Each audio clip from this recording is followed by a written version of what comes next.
राष्ट्रपति की मौत पर तुर्की की एक शर्मनाक हरकत सामने आई है। तुर्की ने इब्राहिम रईसी की मौत पर इस घिनौनी हरकत को अंजाम दिया।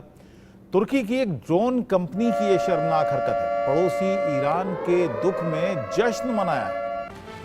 ईरान के नक्शे पर तुर्की का राष्ट्रीय प्रतीक चिन्ह तारा बनाया, चांद और तारा। और इस शर्मनाक हरकत पर अपनों ने ही तुर्की को फटकार लगाई।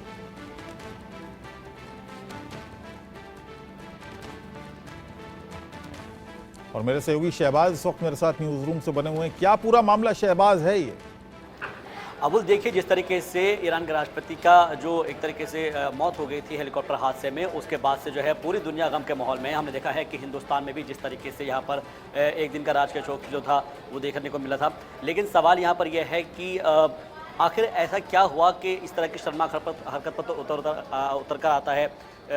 ख़ासतौर पर अगर हम बात करें तो रजब तैयब एर्दोगान की अगर हम बात करें, क्योंकि जब राष्ट्रपति की मौत होती है उसके बाद से जो एक कंपनी है बायरख्तार, वो जाती है और ढूंढने के लिए वहाँ पर कोशिश करती है। जो जानकारी मिल रही है उसका मतलब बताया जा रहा है कि बायरख्तार जो है एक कंपनी है, वो जाती है और जाकर वहाँ पर सर्च करती है कि जो हेलीकॉप्टर है उसका मलबा कहाँ पर गिरा हुआ है, और जो ईरानी राष्ट्रपति थे वो उनका शव को ढूंढने की मदद करती है।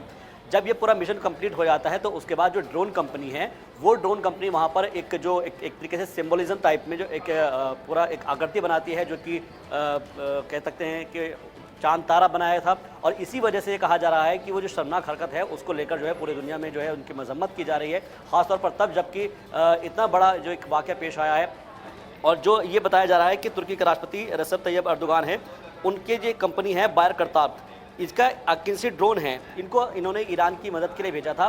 ईरान का जो ड्रोन था, वहाँ का जो ड्रोन था वो ईरान की मदद कर रहा था। और जब उन्होंने मिशन कंप्लीट कर लिया तो एक जो आकृति बनाई जाती है ड्रोन के जरिए, वो आकृति बनाई और जाकर वहाँ पर दिखाया गया है।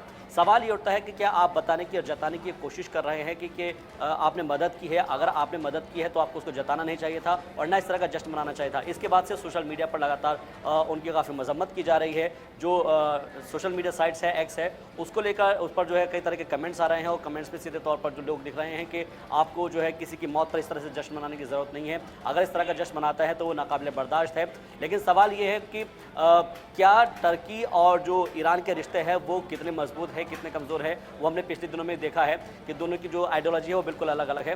तो अब जो है इसको लेकर सोशल मीडिया पर लगातार जो है लोग एक के बाद एक अपने कमेंट कर रहे हैं। अबुल जी, किस तरह की प्रतिक्रियाएं मिल रही हैं, क्योंकि कहा जा रहा है कि तुर्की को अपनों ने ही काफ़ी फटकार लगाई है इस मामले में? देखिए, अलग अलग जो ट्विटर हैंडल पर जो लोग हैं, जो उसके जो यूज़र्स हैं, वो अपनी अपनी भाषा में इसके अंदर लिख रहे हैं। बोल रहे हैं कि तुर्क होने के नाते मुझे पसंद नहीं आया, मैं एक टर्किश हूँ। मतलब तुर्की के जो लोग हैं वो खुद इस बात का जिक्र कर रहे हैं कि मैं टर्किश हूँ और मैं तुर्क का रहने वाला हूँ। लेकिन बावजूद इसके मैं इस काम की जो है मजम्मत करता हूँ कि आपने जो ये हरकत की है वो नाकाबिले बर्दाश्त है।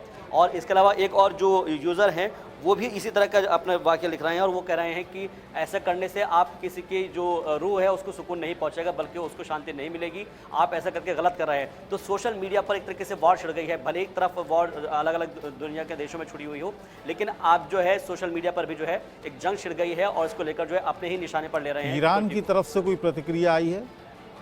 ईरान की तरफ से अबुल अभी तक कोई प्रतिक्रिया इस पर हालांकि नहीं आई है, लेकिन सोशल मीडिया का दौर है और सोशल मीडिया को लेकर ही अभी तक ये चर्चाएं आम हो रही है।